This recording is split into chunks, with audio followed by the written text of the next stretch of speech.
I practiced how to read in my head. When I didn't know how to read, I tried, but it was a little bit like that hard.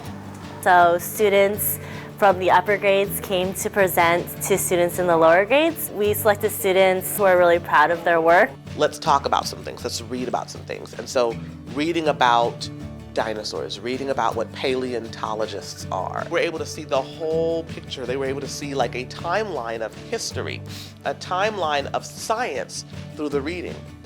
I'm not doing science. I'm doing reading. I'm doing literacy. And they're able to make these connections that translate over into other subjects, that translate over into other areas of interest. They're finding their voices in the literacy, but then also the translation into writing it. And that's what we want to see. All the forms of media that our kids have now that many of us didn't have to negotiate text in so many different forms. And so being able to read material, being able to understand it, analyze it, evaluate it is extremely important as a foundational skill by the time kids get out of high school. Started at Montera, the goal was to create a safe and welcoming environment for students, a place that they could come hang out, they could read, they could relax, and also wanted to create a culture of reading here at Montera. So we've done that by creating a collection that represents our students. Main characters look like them, speak like them, engage in their stories. I'm feeling really hopeful because our district is deeply committed to doing what it needs in order to ensure that students are learning. With the adoption of a new evidence-based curriculum, with training teachers, with investing in reopening and staffing our school libraries. We just expanded from 16 to 39 schools to 50 schools, so we have new tutors. We need to support them. They're in their first year of instruction. Teaching children to read was a challenge because you would have so many different levels of readers in your classroom. How am I going to support those students that need me more than the students who are great readers, but they still need you too? And so I figured out what I could do best with my kids, and a lot of it was just allowing them to read more and more and expecting them to read, even if it was a struggle, because it's called productive struggle.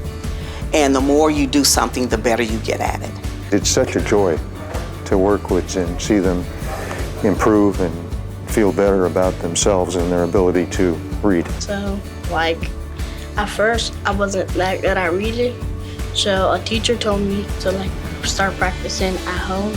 I said, okay, so I started practicing at home, and then I got better. Now I know a lot of words.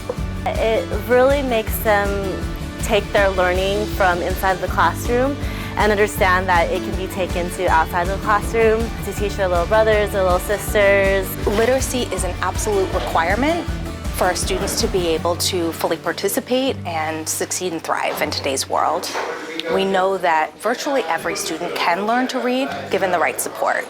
And we know that it takes a village. Everything that we do when it comes to teaching our young children, it's a village effort. I'm a big believer in that, right? Teachers do their part, but really in many ways, whomever is raising our children at home, right? That's the first teacher, the first educator.